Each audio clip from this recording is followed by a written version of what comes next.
Good morning, ladies and gentlemen, and welcome back to the Inaugural. Coverage continues on today. We've got two best of threes coming up on BTS 1. Starting things off will be Zephyr versus RRQ. I'm Zyori. Joining me in the studio is Gods. What's up, buddy? Not much, man. I miss you here. You've been gone for too long. I know. And then I come back and I've got a solo cast and cast with remote guys. It's nice Good. I'm back. to have some company here in the actual studio. Well, we've got the games that matter now in the Inaugural. We've got Group A kicking off today. I say games that matter because we had a lot of qualifiers, pre-qualifiers. This tournament has like 5 or 6 stages to it, but we're at the main tournament now. Group A, which is Zephyr, RRQ, Myth Trust, and Titan. To me, it's a slightly scarier group and just the more interesting group. You've got the Titan, who are quote-unquote the best team in Southeast Asia. Zephyr, obviously, the Korean team. You either love them or you kind of hate them for going to Korea and winning so much money because you're a bit jealous. But this is a really interesting group. And RRQ is one of my favorite teams in Southeast Asia because they pick crazy heroes. They pick Axe, they pick Sniper. These guys do unconventional shit. All right, well, I'm looking forward to it. These are two teams that I have not cast very much. I've never cast Zephyr myself. I've watched a lot of Zephyr. I maybe have cast them once. RRQ, not a team that I've done much coverage for either. So it should be an interesting best of 3 series we have coming up here. And then after that, what is our second series coming up today, Gods? Titan vs. Myth Trust, so the other 2 teams in Group A. So those will be the 2 matches for today, both best of 3s. As you guys know, there's probably a lot of people watching Starlight, but during the breaks, during the downtime, or just have both streams up at once and keep an eye on what's going on in the Inaugural, because some great SEA Korean Dota coming your way today. Might be one of those days where you want to utilize that multi-Twitch tool and pull up a couple of streams. Keep your eyes on both sectors of the world because there is plenty of Dota going on. But boy, is this draft going by quickly. Neither side interested in using any of that bonus time. They know what they want, and they're not going to delay. Zephyr going to grab themselves Bat Rider, Sand King, and then a 3rd pick, Lifestealer. And RRQ, pretty standard first picks with a Shadow Shaman and Centaur, and now they'll grab that Doom for some utility to deal with the Lifestealer. Yeah, Zephyr's picks is like their bread and butter picks. Bat Rider for Bambo, they get the Sand King for Aosin. Aosin's played Sand King in like 90% of their games, I feel like. Every time I see Zephyr playing, Aosin is on Sand King. And Bambo loves his Bat Rider. Corey Lifesteal, like this is just a cookie cutter Zephyr draft as far as putting everyone on their strongest, most comfortable heroes, which whether or not RRQ knew they were going to draft this or not, maybe they just feel confident against it. We'll have to wait and see, but it's a good way to start game 1 for Zephyr. Yeah, definitely. And a little bit of natural synergy across the heroes. You've got the delivery vehicle with the Bat Rider, and now they'll grab a Vengeful Spirit. So maybe, well, I guess you can't really quite call it a deny pick, but Rubik will be the 4th choice for RRQ. So they'll have a Shadow Shaman Rubik combo. And interesting. What do you think about the Vengeful Spirit here, Gods? It's a good secondary support. They needed a hard support to go with the Sand King. Perch's been playing a lot of Shadow Demon lately. I think Vengeful Spirit gives you more killing power with the roaming potential that a VS Sand King gives you. Shadow Demon Sand King similar. I mean, Vengeful Spirit and Shadow Demon are almost like identical heroes in concept, like the way they're played. Like you look at Disruption and Swap, both are kind of used defensively to save a teammate. You look at then you compare the Disruption to the Stun, both can be used to initiate ganks. So in a lot of ways, these 2 heroes are very similar. Vengeful Spirit gives you a little more firepower as far as actual damage output from the support hero. You've got the Stun, you've got the Aura, you've got the minus armor from a Howland. Being on the dire side, having that minus armor helps out a lot when it comes to Roshan. Yeah, that's definitely true. And RRQ grabbed the Roshan Slayer known as Shadow Shaman, so Zephyr may be well advised to capitalize on any opportunity when they can sneak into the Rosh Pit and make full use of that dire advantage they have because, well, Shadow Shaman makes for pretty easy Rosh even without minus armor if RRQ find an opportunity. We'll see what they want to grab with their final pick, and pardon me here while I sign out of Steam. Right. Oops, that's not the right button. You know, you can do it without popping this up. You can? What's the secret, Gods? Because it's getting games. So if you tab out and open up Steam, oh, you can do it just through Steam? You can do it through Steam. Oh, wow. You're teaching me new things today. Look at this. So, Luna, final pick for RRQ, and Templar Assassin will be the last choice here for Zephyr to round out these drafts. Yeah. They needed a mid-hero Zephyr that had some damage up, but I was thinking like Blitz likes to run solo mid Timbersaw, which would be good against the Centaur and Doom, but TA, similar story to the Timbersaw, a lot of burst damage, and actual physical damage to tear through the Centaur and the Doom, who are going to be your kind of melee frontliners, who both get fairly tanky, especially the Doom. Expect to see a lot of bonus armor on him. That's where the TA meld can really come into play there. And it also helps out with Roshan having a little bit of extra minus armor as well.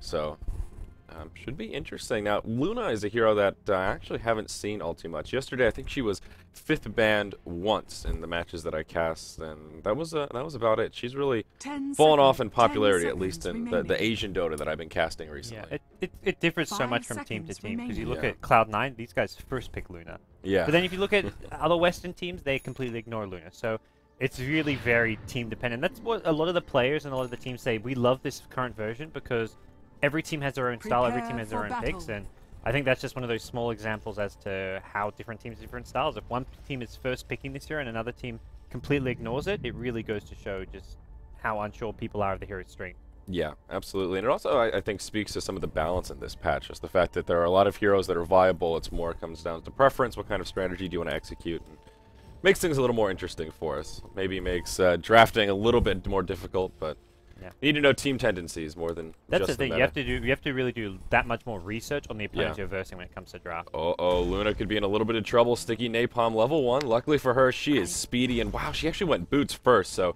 never mind. She'll be A-okay here. Luna already with ridiculous base movement speed. I think Zephyr needed the Sand King or the Vengeful Spirit in front because they're the two stunners who initiate. Neither of those two heroes had boots. Like if you were to boot Sand King, he should be in the front leading the gank with Vengeful Spirit shortly behind. They had the Bat Rider leading that gank, which is not the way you're going to get a kill.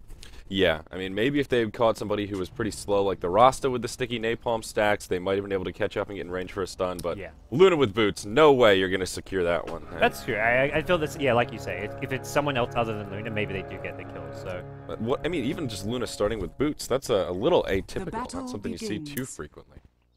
Yeah, absolutely. We're not going to see a fast Bassering, which is the main thing. Often you want to get that Bassering up. You start with a Ring of Protection to help go for an early push on the Tier 1 tower, but that's not going to happen. So this is good against Bat Rider, who, if you're trying to get that early kill, because you need the movement speed to get those next couple auto attacks off. But it'll just help zone Bambo out of the lane that little bit more. Yeah, now Rasta will go ahead and put down a Sentry Ward. He'll catch the Dire Sentry that they put down, but he'll actually miss the Observer. So still a fair bit of vision into the Radiant jungle from Zephyr, but he will at least unblock the camp. Actually, does this Observer block camp right over here? That's the magic. Is that the magic spot? It's pretty close. It looks like it's going to get both. Okay, great. So sort of a good sentry, but unfortunately won't cure all of their woes. The Shadow Shaman will see the big camps blocked and should be able to guess that the magic bush has been warded. Because when you see those two camps both blocked, it's normally a bit of a telltale sign of what's going on. Yeah, we'll see this Rubik wrap around the bottom lane. Bat Rider did grab an Illusion Rune to get things started off, but Bambo will be just fine. If we have a moment here, let's introduce these rosters. On the Dire side, we've got Team Zephyr. Up top, it'll be Corey on that position 1 Lifestealer. He'll be joined by Purge on the Vengeful Spirit, Aosin on the Sand King, and, well, speak of the devil, they're going in on the Centaur. That's a Magic Missile to start it off. There's the Burrow Strike, and they should have plenty of damage to make this kill happen. Open wounds have already come out. Let's see what this Centaur can do. He does have a TP scroll. He'll try to make it home. Do they have a stun?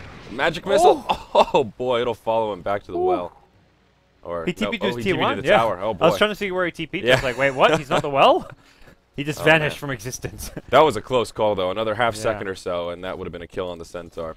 So anyhow, we've got Blitz in the mid lane playing on the Templar Assassin, and that does leave us with Sexy Bambo on the Bat Rider here in the off lane. Well, for RRQ, the team from Indonesia, we've got NFR Nafari playing the safe lane farming Luna. We've got Gehenna playing the Shadow Shaman, currently in the jungle. We've got Doom being played by Don Juan, starting off in the mid lane, now rotating towards the neutrals. And we've got Boo Boo playing the Rubik, finally leaving our off-lane player. Get some nice dukes going his way already, is Ricky on the Centaur Warrunner. Right, I wonder if Ricky ever actually plays Ricky. I've never seen him use this name. I'm wondering if this is a player who's played their last matches, because I don't recognize the name Ricky in their roster. Oh, it's Koala. Okay. Oh, okay. That's why. Koala's one of their normal players for this team, but he's tagged up as Ricky for whatever reason. Let's see. Tagged up in style here for the inaugural. Blitz will grab the 2-minute rune. It is a regeneration, still has those initial pulled tango, so he's having a pretty good time to get going here. 12-4 against the what would be the 7-0 Doom, and now it's Rubik holding the lane while Doom spends a little bit of time in the jungle. Pretty standard strategy. Doom looking to grab his initial creep, finds himself the Wild Wing Ripper, so not too bad. At least he gets that toughness aura. The Tornado is pretty useless, but well, at least he's got a little bit of extra armor here. We'll see initiation in the jungle as Bambo trying to grab some of these creeps. Just flying around the trees. Doom is inbound, and he'll snipe at least a couple of these last hits. And this is actually a rather large camp here, but uh-oh, he'll get caught by the shackles. Doom trying to get inbound to set up a kill. There's the other shock. Bambo alive with about 40 hit points, but not enough. There's the Fade Bolt from Rubik. And there's your first blood. Boo Boo gonna walk away with a bit of bonus gold. That was so clutch, because it's just as these two Centaurs were about to go down. So if Bambo actually got the experience, or even, like, the gold especially, but if he got just the experience, it would have been worth dying there, because he got some good experience from the two Centaurs. But they killed him before the Centaurs go down, then they kill those Centaurs and move on their merry way. That's a huge first blood for RRQ. Yep, absolutely. And now Blitz could be in some trouble here. They'll rotate towards the mid. There's the initiation from Centaur to start it off. Refraction's already come out. Telekinesis. And Blitz is looking to be in big trouble. They will secure that kill. Rubik once again will grab the last hit. Fadebolt KSs. Yeah, that'll make it 2-0. Yeah.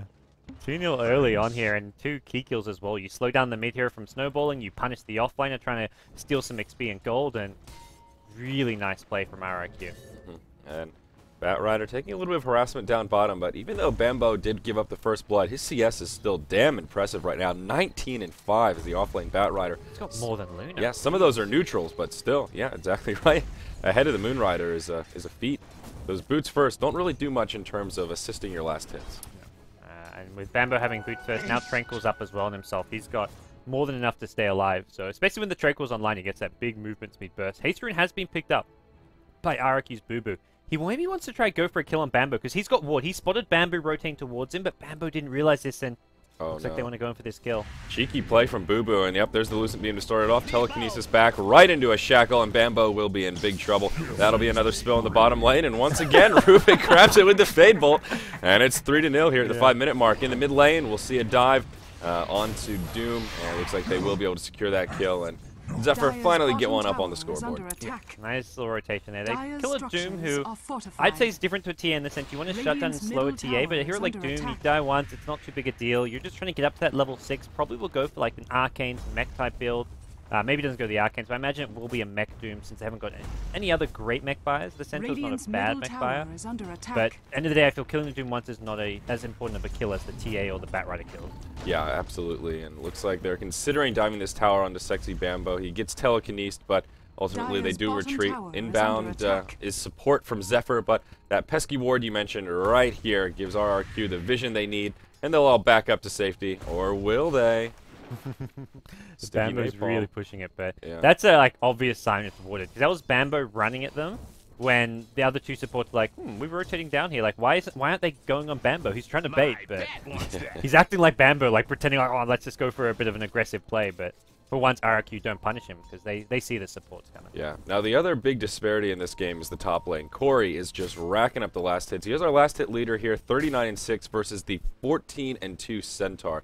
Now the Centaur did spend a fair bit of time roaming about, and it's just been good news for Zephyr. Corey's had so much room to farm, and this Lifestealer will come online pretty quickly. He did go for a very fast hand of Midas, so he will be farmed. Yeah, and once your Batrider has the blink, that's when Zephyr really come online with their lineup. So we'll see exactly what they look to. Janna hiding in the Roshan pit as Blitz walks by him. And so far, the warding has just been given an advantage to RRQ. Not both teams starting off with their 2 standard observer wards placed, but the Dire Ward at the top river, all the action's been at this bottom lane. This is where Zephyr are probably going to look back at this replay and say, we should put our river ward near the bottom river. And Blitz, perhaps in some trouble here. He'll get started off with a Hex. There's the Shackle to follow up, and he's going to be hard-pressed to survive this one. It's a 3v1 gank in the mid lane, and, well, I don't think I should even be surprised at this point. Rubik grabs it once again, 4-1. no Fadebolt KS this time, but he's... Yeah, 4 kills on the Rubik. Every single one. This is honestly not good for RRQ, because it means when Rubik dies, he's giving away a huge chunk of gold. And Rubik's a hero who will die during a team fight. He's a squishy support. It is going to get him a fast Arcane boost, which is nice for the team, but you'd prefer to get that just through a couple pulls and a bit of farm. You don't want Rubik getting like a 6-7 kill streak, because when he eventually dies to the TA, the Lifesteal, the Batrider, you're feeding them so much gold. Yeah, it makes me wonder if this is intentional by RRQ or if it's Rubik maybe having a little bit of fun, or maybe a kind of a combination of both. It's mostly, I think it's almost neither. It's just kind of coincidence where he's trying to save his mana and not use the Fade Bolt, but then it's like, oh, we've got to use Fade Bolt. He's going to go in for another kill here. This time on Blitz. They've used the Doomie, but Zephyr have numbers behind here. And there's the Burrow Strike in. Magic Missile in the tower. Doom taking a lot of damage. Blitz will even turn and lay in a couple of right clicks, and they'll turn it around. It's a 1-0 the other way. Blitz will survive just barely, but he'll have still triple-digit hit points to deal with. Nice team support from Zephyr, and they get another one up on the board. Yeah. So Doom gets... I think it was a nice kill attempt, but Zephyr just kind of read read that kill and had the 2 supports there waiting for the aggression. Denied. Yep, and down bottom, Luna's still struggling in CS just a little bit. Dead. And actually, she might be only, or it's level 6, already burned the Eclipse, and that's a pretty easy kill for Bambo right there. This Luna is really struggling, more than I thought. 23 and 4 in CS, it's 38 and 10 on Bambo. We'll see a Stampede come out from the Centaur here, trying to finish off the Bat Rider. Sand King will get into a Sandstorm, at least for now. He is not out of the clear yet. Doom will chop him down with that fiery sword. Bambo, yeah, he's going to take a double edge. One more auto attack ought to do it, but Rasta might not get there. He's actually in the clear. Yeah, Doom will chase this one down with his phase boots. I was surprised they're going to let Bambo go, because Centaur could have just kept chasing and looked for another double edge, but Bambo's still running. Doom's looking, but he's not going to find him. He's going to live? Well, I guess Centaur didn't have mana for another hoof stomp, but he could have waited for the double edge to cool down. I guess he's not as fast as the Bat Rider. With his Tranquil Boots online, he's faster than Bat Rider, so... All the same movement to him. Yeah, and an odd little exchange there, but Luna is the big problem, I think, here for RRQ. She's just lacking in pretty much everything right now. She's got a Bracer up as well as a Ring of Aquila and a Magic Stick, but she's still very squishy and doing okay in experience, at least level 6, but her farm is just so lackluster. Yeah, this CS chart is scary if you're an RRQ fan. Sure, there are 5 kills to 3, but the top 3 farmers all on the Zephyr side, and no one has more than 25 CS on your team, whereas Lifesteal has 67. Yeah, Bambo, he'll get telekinesis here, but they're just going to press forward. He's got a lasso ready. There's an Eclipse coming from the Luna. That'll be enough to finish off Bambo. Aosin says, sorry, pal, but I'm going to go Sandstorm, and that means Bambo takes quite a few Lucent Beams to the face. Aosin getting low, but will Burrow Strike back to safety. It is stolen by Rubik. Stampede forward, and they will catch Purge, and they'll secure a kill on the Vengeful Spirit. So that will be a 2-0. Port coming in from Corey, and that's a Raged Lifestealer. Open wounds onto the Doom. There is an ultimate available, but no mana. Zephyr, they're out farming RRQ so much. All they need to do is not take these silly little fights, and they'd be in such a good position. Even as it is, they've got a big gold lead. Well, about 2k gold lead. Problem is, now they're going to lose the tower. They keep giving up these kills. This is keeping RRQ in the game. If RRQ weren't getting these kills, Zephyr would be stomping right now. Yeah, absolutely. But a good play from RRQ to group up, make good use of those Rasta wards. Rasta hit level 6 in a pretty timely manner, and they do get a tower kill out of it. Doom, ultimate available, looking for an opportunity onto Blitz, but will get fogged. It lit up there. He was actually trying to cast it. So I'm raising that sword. Yeah. You will be... Oh, crap. You will be fogged. You will be... Oh, damn, fog of war. So actually a haste rune on that Doom as well. He might have been able to pursue that, but to be fair, last time they dove the tower, he got stunned in tower range, and it kind of backfired, so... Doesn't make the mistake of haste equals invincibility. That's such a common pub mistake. I see so many pub players pick up a haste rune and think they can just go running under towers and get away. You get stunned... Like, once you get burst down, you die. Haste Rune does not provide invincibility. Yeah, now, even though Bambo's CS is great on this Bat Rider, he has died 3 times, and that means his blink is going to be a little slower than he would like. He will stack up the jungle a little bit here, and about 1,500 gold in saving, so not too far off the mark, but we've certainly seen faster blink daggers in the past. There will be a 3-man smoke from RRQ, and they will make a rotation up towards the top lane. Looks like they want to find a kill on Blitz. There's that stolen Burrow Strike, and he won't even be able to use the Refraction. That'll be an easy kill. Luna grabbing the last hit. Meanwhile, bottom lane, there is an Infest gank from the Sand King, but they're not going to find anyone. RRQ just avoiding this gank at least. Centaur now with a Blink Dagger as well, so... I think RRQ making the right decision. Try and shut down the TA, not the Lifesteal. Because Lifesteal's safe lane farm. He's going to have his starting irons. He's going to get his Midas, his phase boot, now his drums as well. That's just unavoidable in some ways. And they realize the hero that's you can shut down that isn't unavoidable is the TA. So they put a lot of effort into ganking TA mid and now top lane. And this TA is really far behind. Yeah, now we'll see this rotation in the mid lane. Courier inbound, but will make it out just in the nick of time. Burrow Strike forward. There's the Infest Bomb, and they should have more than enough damage, but Zephyr taking a lot of damage. Oh no, Purge and Bambo both get obliterated. Wards come down. Corey's going to fall as well. Aosin on the run. He may still survive, has a Burrow Strike available, but what a disaster for Zephyr. He'll make it into the trees. Stunned. Oh no! They canceled the TP. They kind of see him. They have an inkling of where he may be. Psionic Trap. There you go. So that'll be a 4-for-1 exchange in the mid lane. That Centaur. He stampeded. Unfortunately, the Doom was chain stunned, so he couldn't save him with the stampede. But Centaur blink stun. I think he caught 3 heroes. Only the Lifestealer dodged it in the rage, but Centaur just crushed everyone with his counter initiation there. That was incredible play from Koala on the Centaur.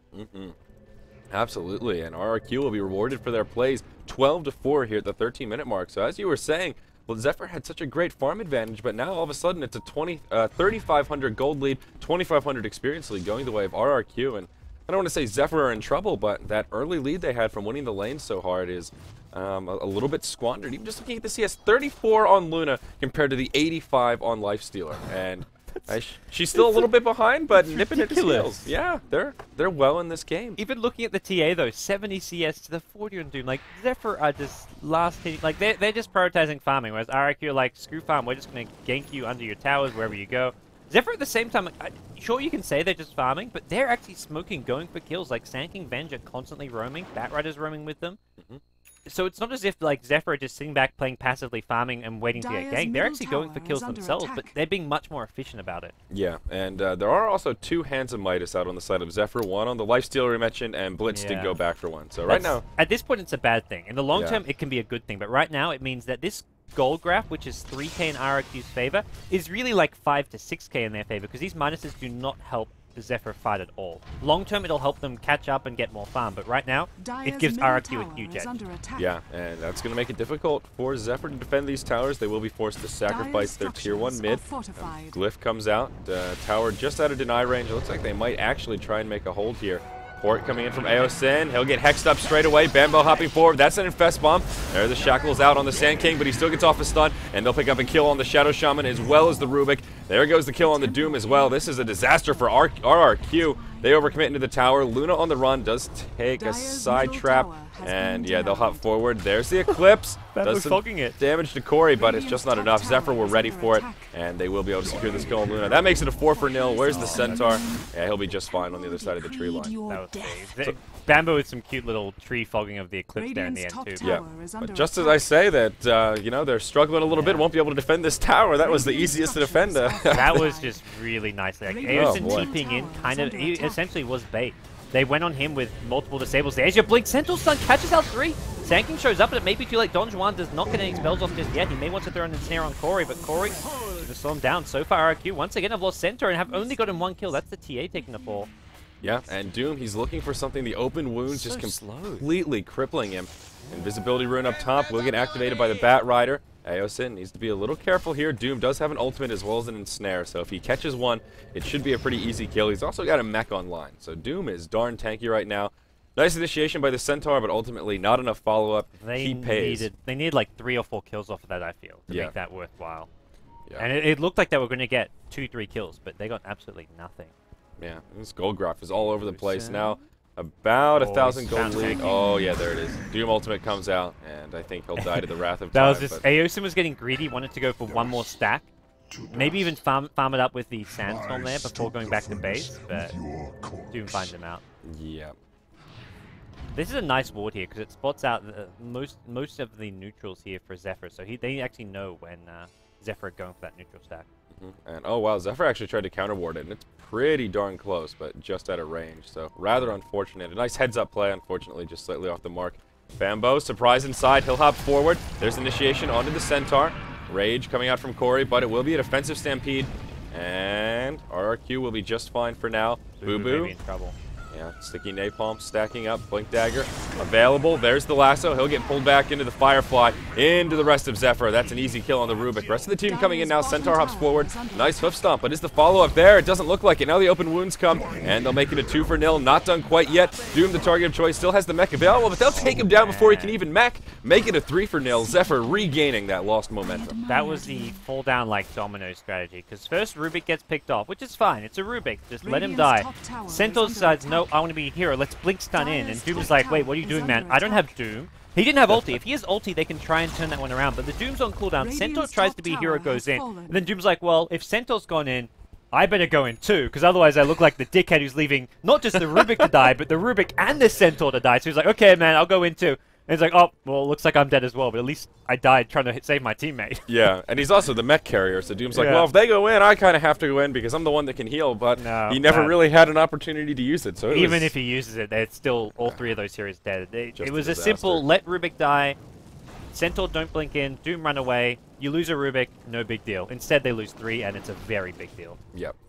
So this Centaur, he got an early blink, but maybe just a little bit too brave. Centaur's tanky, but with just a blink dagger and tranquil boots, he's not that tanky. Just has a lot of hit points, and Needs to be a little more careful with these initiations. It's great burst damage, but you need to make sure your team is ready with the follow-up, and you can turn those initiations into actual kills. We will see a 4-man smoke rotation from RRQ, and they're headed to the bottom tier 2. Yeah, they're going to run... Well, they have vision here. They see Purge as well as Corey. They want to try to get the Doom on the Lifestealer. And Stampede forward. Purge will turn, throws a magic missile out on the Doom, but it will cost him his life. Playing Sacrificial Lamb a bit to keep Corey safe. Zephyr know how you do it. You let your support die. You let him feed. Say, look, you're on your own, man. They've been doing this all game. When someone gets picked off, they make sure everyone else runs and doesn't die. Like earlier bottom lane when when they chase past the T1 tower, they kill off Purge, and once again, it's Aosin just running away. He's like, look, I can't help you. If I go in, I die as well. Let's back off. Yep. That's something that RRQ have not done this game, which is just let teammates die when they're dead. Don't try and save them unless you're 100% certain you can turn the fight around. Did Blitz actually deny that with his illusion? That's pretty impressive. Yeah. Nice little last hit there. So well done by RRQ, though. They are still making good use of this roster. They'll grab a tier 2 tower kill, so still finding some presence around the map, taking objectives, but Zephyr right there with a response. And Sexy Bambo, he's got that Lifestealer infested inside, level 11, ready to use that lasso. Also has his 4 staff available, and just looking for an opening. With that said, Rasta, following that tower falling, will also pick up his Blink Dagger. So these supports on RRQ are actually doing pretty darn well here, Gods. Yeah, this game, Zephyr, at this stage, I'd say they are ahead, but I think RRQ still have options available to them if they can deal with these infest ganks. They need the 4 stuff on Rubik. I think it's quite a key item at this stage of the game. But with the blink on Shadow Shaman, gives them a good blink initiation. They're not going to get any blink initiations on the Lifestealer, like hexing him before he rages, just because he's always infested. But you can come in late to the fight after the rage is worn off and try and lock down him. Yep. And Sexy Bambo still trying to make use of this gank. As infest come off cooldown, that's usually the sign you've been infested for a pretty ridiculous amount of time. And I don't think their efforts will be successful here, and they'll just rotate back down towards the bottom lane and clear out the last remaining tier 1 tower from RRQ. It's already pretty low, and it will fall pretty quickly. Blitz did grab a Blink Dagger on TA following that Hand of Midas, and then did complete his power treads. And what's the Lifestealer working on here? It looks like Sanj and Yasha following the drums after his Hand of Midas as well. And he's actually just hanging out with it off cooldown here, which is kind of unfortunate. He's committed to this infest game. It's 190 gold. It's not the end of the world. Like, your first few Midas usages are very important at this stage. It's more unfortunate just because RRQ are positioned so far away and they're just station ready and waiting. It's, oh boy, not a bad effort, but unfortunately just not going to find what they're looking for. Yep. Well, he's behind the T2 tower now, trying to bait out TPs in, but if RRQ don't have 5 raid defenders, they won't try and defend it. They're now positioning themselves, TPing to the Tier 3 tower first, which is the right way to do this. And Rasta will actually burn his wards up top to pressure that Tier 2. So, best case scenario, I think they can opt for a Tier 2 exchange. Here's the initiation, though. Bambo taking some pretty heavy damage. There's the Eclipse coming out from Luna. That'll be enough to secure the kill on Bat Rider. Aosin will fall as well, but there's a Burrow Strike that goes off. A lot of return damage. RRQ have now lost their Luna, as well as their Rubik. Doom, not out of the clear yet. Side Trap, they should be able to secure this kill. Around the backside, Centaur and Rasta still alive. They'll hop forward. Now Blitz in a bit of trouble. We'll take a hoof stomp. There's the double edge, and Sendar chops him down with the axe. Corey rages up, and we'll finish off the Shadow Shaman. That will be a 4-for-3 exchange going the way of RRQ, and the Rasta wards will also secure the top Tier 2 tower kill. So a huge exchange favoring RRQ. They did buy back the Rubik, so it's 4-for-4 with a buyback. Rubik buyback, not a huge deal either support here. We'll slow down that 4 stuff even further. That's the main problem with it, but getting the Tier 2 tower, that's a good fight for RRQ. The problem with there for Zephyr is Lifestealer came out of the infest before the fight began. They were so committed to the infest gank, and then right before they initiate, he popped out to bring down the tower, because I think Zephyr got tricked there, because when they dropped the Serpent Ward top, Zephyr like, oh, they're not defending this Tier 2, which is like Lifestealer's like, okay, I'll pop out of the infest, let's get the Tier 2 tower. As he pops out, that's when RRQ engage, they blow up Bambo, and he hasn't got a Lifestealer infest him anymore, not to mention the Lifestealer isn't ready. Yeah, but Rubik here, he's going to be in some trouble. He'll steal the Firefly, but you're not going to fly that broom away, Harry Potter, and Boo Boo will get taken out. So, yeah, rather unfortunate. Not a bad read from Zephyr, though. You would think with the Rasta wards down up top that they wouldn't commit to it, but RRQ, they make the plays. Zephyr made the logical decision there. Like, you see the Tier 2 tower at top being pushed by Serpent Ward, you say, okay, they're not defending. Yeah. Lifestealer, help get this tower faster. But RRQ make a... I don't know if it was like a strategic call for them, like drop the Serpent Ward's top and then we defend bottom because Zephyr won't expect this, or what, but yeah, it worked really well. In the mid lane, Lasso used on the Doom, open wounds come out onto the Rasta, but the Stampede flies, and that will be enough to keep him alive, but he actually goes back in. Oh no! I think Gehenna may have been able to get away, but he kind of doubles back there. I don't know if he was trying to save the Doom or what the plan was, but it ends up being a pretty easy 2-for-0 exchange, and that'll be a Desolator out on the TA, and Luna will actually complete her BKB. So big items coming out on both sides, but it looks like Zephyr will be rewarded for their troubles with a tier 2 tower kill here in the mid lane. The BKB is nice against the Sand and the Venge, but it's absolutely zero impact against the Bat, the TA, and the Lifesteal. And those are the three heroes you really have to worry about. Sure, Epicenter now with a Blink Dagger online is a cause for concern, but I think the bigger worry is just the physical damage of TA Lifesteal combined with the Bat Rider Lasso. So I don't think this Luna BKB is going to make any difference in these team fights. Assuming if they want to kill Luna, they will.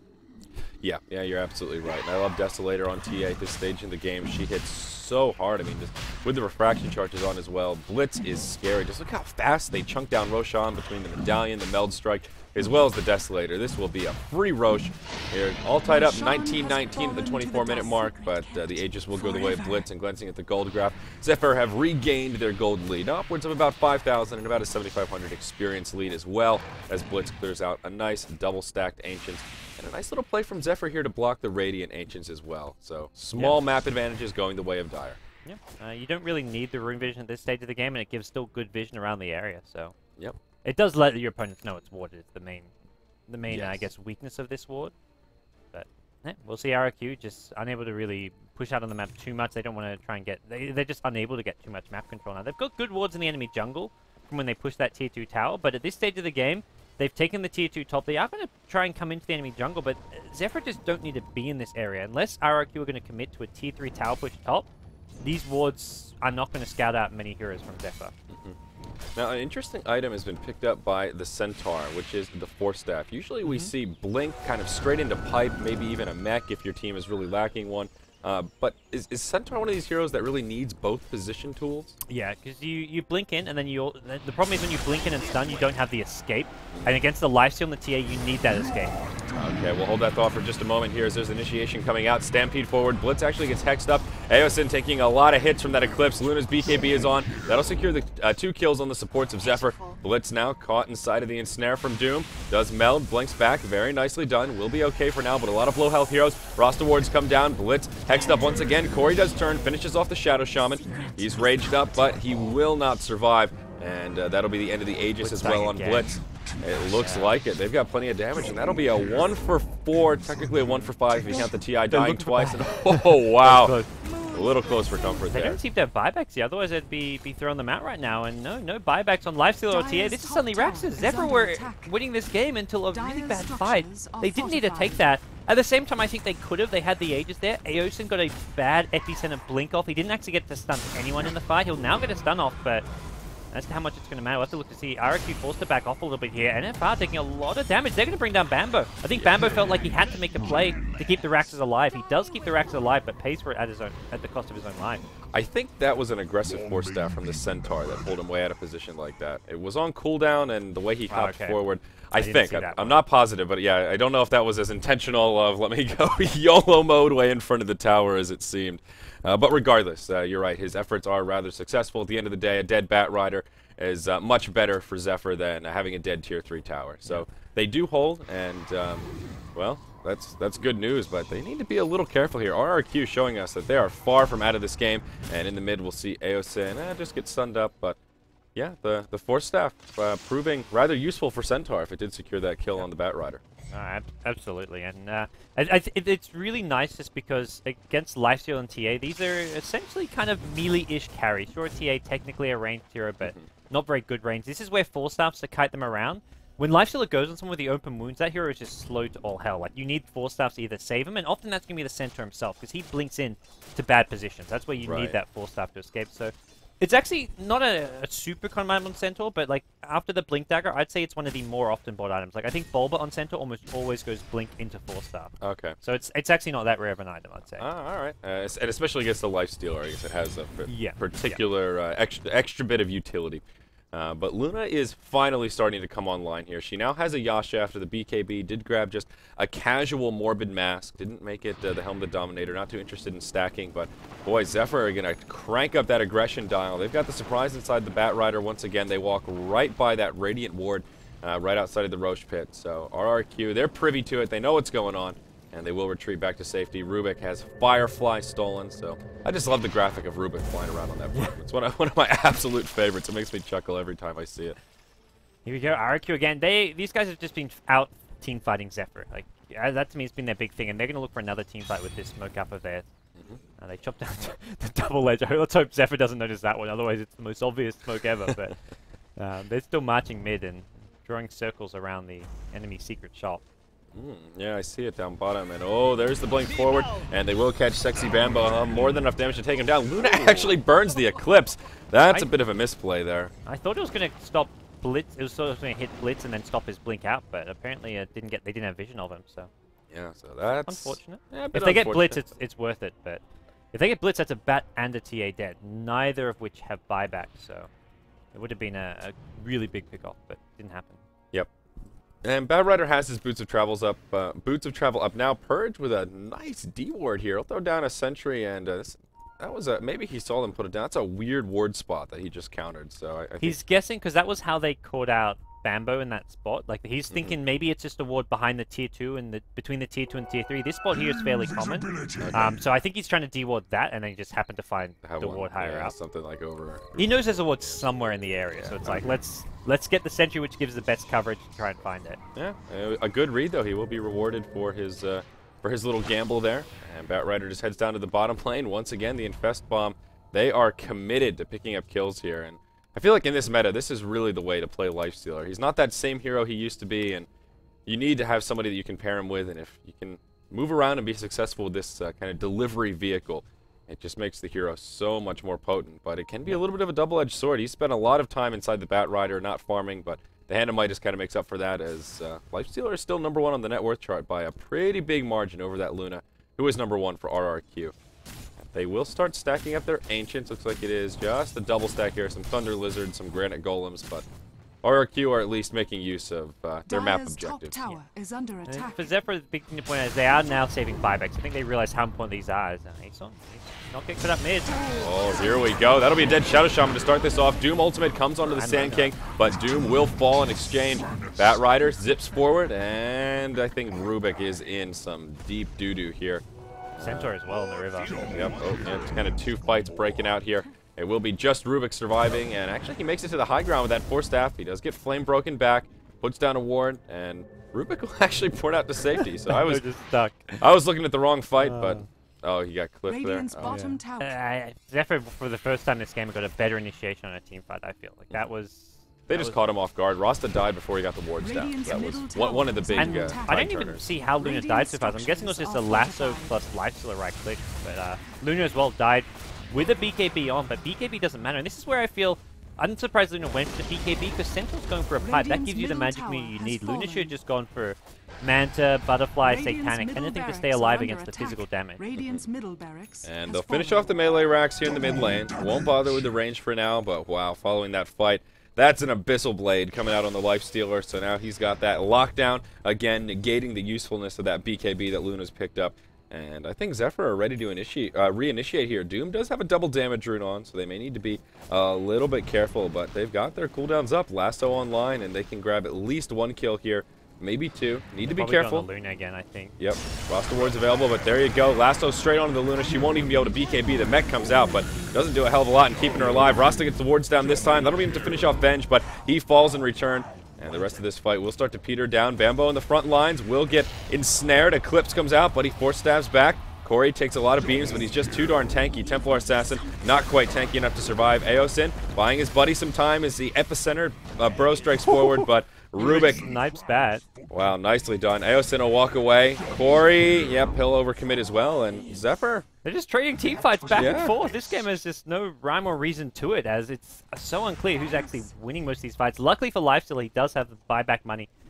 Same for the TA. So both those heroes will buy back if RRQ try and force the issue. That was a Luna buyback. Without the Luna buyback there, I don't think that fight would have gone as well. And I think RRQ go for the T2 tower plus... Oh no, Roshan's not available, so... They may try and go high ground here, but then they'll quickly be met with buybacks. And if Zephyr are in a position where they can get some initiations off those buybacks, RRQ may Dire's middle tower has fallen. Yep, absolutely. Blink Dagger up on the Doom, and I thought I saw another big item pickup there, but perhaps not. A gem has been grabbed by the Rasta, though. So RRQ will be looking to grab a bit more map control. What's the Roche timer looking like? Just about 30 seconds. So Zephyr will be respawning just in the nick of time to contest Roche / grab it for themselves. Of course, we see the psionic traps in there already. One for each team. Yeah. Oh, yeah, one of them's from the Rubik. I saw 2 traps and I was like, oh, why is there 2 traps? And I was like, wait, they're different HP bars. One's green, one's red. See, that's one of those few moments where my colorblindness really holds me back. I did not notice that until you brought it up. So that's a keen eye there, David. Well done. Are you actually colorblind? Oh, yeah, yeah. Runs in the family. Is it the red-green colorblind? Yep, exactly. That's what my dad has. Yeah, my dad is much more colorblind than I am. Mine's a little bit more mild, but... Do you use the colorblind mode when you play? I do not, but... Does it help? Have you tried it? I actually haven't. It's like one of those things where mine's a little bit... Like, it's not that bad, so I can usually tell, but it's little things like that where if I'm looking for it, I can see it. But it really changes the colors if you try. It's like red. One's red and one's like grayish. Ah, maybe I'll have to experiment a little bit. Maybe for the sake of the viewers, I'll suffer through here. Well, I think we have to cater to the majority, which is the non-colorblind. The non-colorblind folk. I'm okay with it. You know, what are you gonna do? But, oh, in the mid lane here, Sexy Bambo. He'll hop forward, and Luna once again, nothing she can do, and it looks like they'll grab themselves a Rasta as well. Center. Yeah. Doing what he does best, which is blink him when the fight's already lost. Actually gonna try kill off Corey here. Oh, 4-star forward. Oh, the hoof's not gonna land. Oh, actually it's in the snare they were looking for. And the swap from Purge as well. Pipe comes out. Purge playing that sacrificial lamb role quite well, but actually just the lamb doesn't have to be the sacrifice here. They'll pop forward. That's a flame break. Pushes Riki into an unfortunate position. Whiffed epicenter from Aosin, but they're still chasing even with the whiffed epicenter. And Blitz, getting close to the center. He's gonna blink in 1 second. He just gets it off. And they're still on the run though. Corey's back and he means business. He's no longer doomed and he's trying to find initiation, but it looks like they're not going to get too much.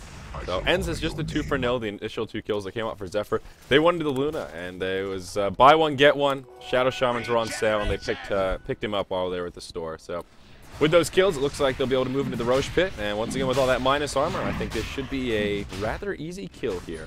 Yeah. And what's on the courier? We've got a Manta style coming out for Blitz and a Veil of Discord for Aosin. Roche does fall. That's Aegis for the TA once again. So 2 huge items. The Veil of Discord in particular. That makes this Sand King so much more potent. Yep. Well, onwards they go once again. And the lasso will be up at level 15. It's a 70-second cooldown. He's about to hit that level 16, which is where it goes down to 50 seconds. And I think with that, Zephyr will just use it every time they can. I don't know what this Luna does to stay alive. When Luna gets lassoed, it's a dead Luna every single time. You don't need any backup beyond the Batrider plus Lifestealer. Like, Lifestealer alone, like, even if they immediately blink stun onto the Batrider, Lifestealer's raged up. He doesn't get stunned or disabled by anything. You can doom him, but even a doom is not enough, because he can still right-click during that doom, and Luna's dead every single time. Yeah, I mean, at first thought, like, well, maybe a Linken's would be useful, but Zephyr have so many force stabs, so many other abilities to break it that I don't know that would be a good choice. I mean, I don't want to say she doesn't have any options, but truly, what can Luna do here to, I mean, maybe just improve her positioning a little bit so she's not an easy initiation. Radiant's bottom tower is under attack. Yeah, she's just been stuck between a rock and a hard place this game. Yep. Manta picked up for the TA, so Blitz getting more farm going his way. He's up there with the life, so that's the thing. We've been talking about Corey and how overfarmed he is compared to the RRQ heroes, but it's also Blitz. 18k net worth. Highest on RRQ is 12k on the Doom, 11.4 on the Luna, 10k on Centaur. This Luna, we've been saying it time and time again, she's the reason where RRQ is struggling to take these fights. Absolutely no farm. I mean, even if you throw a Butterfly, say tank on this Luna, you're still so prone to dying to the Batrider plus Lifestealer, but at least you give your team a fighting chance. Yeah. And up in the top lane, we actually did miss Centaur get picked off. Sexy Bambo as well as Corey with their Infest Bomb surprise inside. They catch him off guard, and he was really deep. He was like at this tier 2 tower up here, and they punish him, and they also do have that gem on the Batrider, and they cleared out 2 Observer wards that had just been dropped. And Lasso's already back up in 5 seconds, as well as the Infest, so they probably just Infest again. Things are looking scary for RRQ. They have no wards down on the map whatsoever. This gem that Zephyr picked up has proved very, very useful. And to be fair, Zephyr only have 1 ward down, which is down here in the bottom lane. But they've got the map control. They will press forward to take out the last outer tower remaining on the map. It is the tier 2 in the top lane here. And once this tower falls, that will make it 7-6 in total tower count. Zephyr having the small tower advantage. Even though it's tied up 30-30 in hero kills, Zephyr with the Radiant's momentum right top now. They'll tower press is forward under and start attack. chipping away at this tier 3. Glyph available, but it's taking pretty heavy damage with that Desolator. There's the blink in. Shadow Shaman drops the 7, was immediately stunned up, but gets 4 stuff out of there. The Eclipse going to go flying now as well. Not much magic immediate with the Doomed Up Batrider. No lasso for him. Ao's going to be the first one to take a fall as well as the Venge now. TA till goes down, will respawn momentarily. They kill Lifestealer. RRQ are finding some amazing team fights. They've got the Hex waiting. Immediate blinks. He beats the Hex, gets the blink out. Clutch play from Blitz there. He almost dies a second time if he doesn't get that blink off. Wow, that was just an unfortunate engagement. What a huge hold. I'm surprised they... The thing is, Zephyr didn't get the blink lasso. If they get a blink lasso to start a fight, they win the team fight, but it didn't happen there.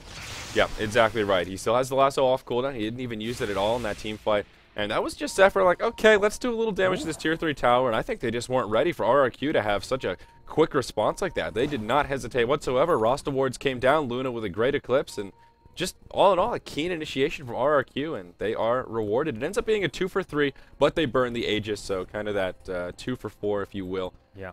So still not too bad for Zephyr, not the worst fight, but the bigger problem I think is they don't even force out the glyph. So this next push won't be too easy for them. Yeah. And I think Doom's found the right idea. Doom this Batrider before he can get a lasso off, and with a blink dagger, that's very possible. Luna burns the BKB. There's a Hex on a sexy Bambo Shackle. This will just be a feed from the Batrider. Ooh. Blitz blinks out. They haven't got vision of him, but... Well, this game's still anyone's to take. Zephyr have taken a melee racks in the mid lane, but that's it right now. And sure, this Luna's not farmed, but RRQ is showing that they have got one hell of a team fight.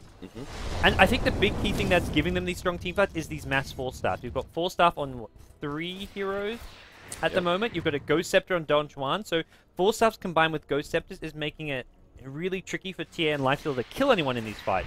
They're relying on the Batrider with the lasso, as well as Sand King to hit big burrow strikes, and it's not really happening, especially when Batrider's getting doomed up. So as long as Batrider's doomed, no one actually dies because of the 4 staffs and Ghost Scepters. Unless Aosin really gets off a nice multi-hero burrow strike, it's not happening. Yeah, and there is also... This doomed item pickup. Did you see it?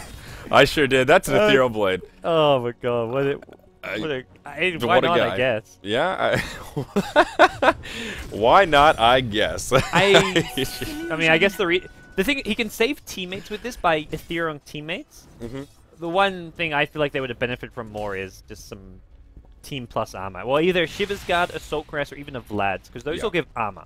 Because end of the day, like, sure, you can kite these heroes around with 4 staffs and Ghost Scepters, but they will get some right clicks off. So getting more armor from either Assault Crest, or if you want to go Eco, you go Vlad's because it's a lot cheaper, or if the Shiva's Guard for the AoE attack speed slow, would have probably been a little more cost effective. But Yeah, hey, you get one save from this Ethereal Blade, you could win a fight off of it. So this is more like a play-making item compared to the Aura item. Yeah, that's true. And we'll possibly see an initiation here as Bambo hops forward, but he gets caught out. There's a swap coming from Purge. Nicely done. Shadow Shaman will fall, but the wards have already come down. Eclipse coming from Luna. Aosin with a decent epicenter right in the middle of the fray. Unfortunately, Pipe was already out. It helps absorb some of that damage. There's the lasso onto Luna, though. She'll get dragged into the tower. Corey is doomed up, and he'll just clean up the roster wards. This is a great hold from Zephyr. It's a 2 for 0 so far. They're looking to pursue. Rubik will blink back just in the nick of time. Ports home, and yes, will survive. Nicely done by Zephyr. Right before that fight, Corey was able to finish up his MKB, so Lifestealer was hitting hard and hitting fast. And nice hold from Zephyr overall. They're just trading team fights. That was just really nice positioning from Zephyr. Aosin came in from the back with his epicenter burrow strike. Purge got the immediate swap onto Bambo when he got lifted in the air. They needed to doom the Batrider there, I feel, because he just came back in with a lasso. And the other big thing is, when the Shadow Shaman died, that was Gem on the ground, because Aosin was just sitting in Sandstorm after his epicenter, and they couldn't kill him. He was on top of the Serpent Wards, but the gem was dropped. No one picked it up, so it meant Sand King stayed alive the entire time. Yeah. And there's also a Crystallis in the inventory of the TA, so these two hard carries of Zephyr. Now looking at the net worth chart, such a huge disparity between them and the leading farmers of RRQ. We talked about how that double hand of Midas hurts them in the early game, but obviously helps them in the late game. And we're into that late game stage where those hand of Midas have really pay off, or hands of Midas, I suppose I should say. Searching from the trees. Yep. Radiant He gets structures are Oh, fortified. there he is. Glyph has already been popped. There's the telekinesis. Batrider will get swapped by Purge. Doing a great job once again. Throws out a stun. And this is just another great initiation from Zephyr. Purge on point with these defensive swaps. They'll secure the kill on the Rubik as well as the Doombringer. Now they press forward. Luna pops the Manta, but Blitz just destroying faces, melting that Centaur. And Glyph has come out. It looks like they will be able to finish off the top lane of Rax, clear out that range Rax in the mid, and I think we may be moments from a GG here, God. Yeah, Centaur buys back. I think there's one last attempted hold here. They're going to go in with NFR here. They want to bring down Corey to start things off, and Shadow Shaman gets destroyed. Centaur next to take a fall. Batrider, no lasso for now, not going to be needed. That's a team wipe. That's GG. RRQ have just no options left. Yep. That was a great game one, though, from both teams. Some really clutch team fights from both. Like, that was one of those games where you finally think you know which way it's going, and then the other team suddenly wins a team fight, and it kept you guessing till the very end. Yeah, I mean, I'm only my second day casting the Inaugural, but for me, that has been the story of this tournament. Very back and forth games, and right as they look one-sided, there's either a throw from the team that's ahead or a big play from the team that's behind, and very back and forth. The gold graph was up and down. I think that the biggest bottleneck was just Zephyr having too many tools to deal with this Luna, especially with her BKB. That was her big core item, and they just cut right through it between the lasso and the Desolator. Yeah, RRQ made a nice comeback with the 4 staffs and all the kiting they had, but a few bad team fights, and I think Zephyr just had better map control as well. The warding and just the vision they had. Like, that top fight when RRQ went for that last tier 3 tower push that they lost was just lost because they didn't have vision. They didn't see Sand King coming from behind. Again, Bambo got a good initiation. Well, not so much he got a good initiation. He didn't get an initiation off. He got caught out, but then an immediate swap from Purge. Like, swaps like that from Purge kept Zephyr in the game. Yeah, and yeah, just at the end, the carries were just too fat. That double Midas wasn't punished enough from RRQ. So, best of 3 series. Of course, RRQ will have a chance to bring it back, and we'll hop right into Game 2. So, we'll have a short break, guys, and the rest of this series will be coming up in just a moment. Don't go anywhere. We've got plenty more Dota 2 action coming your way this morning here on Beyond the Summit.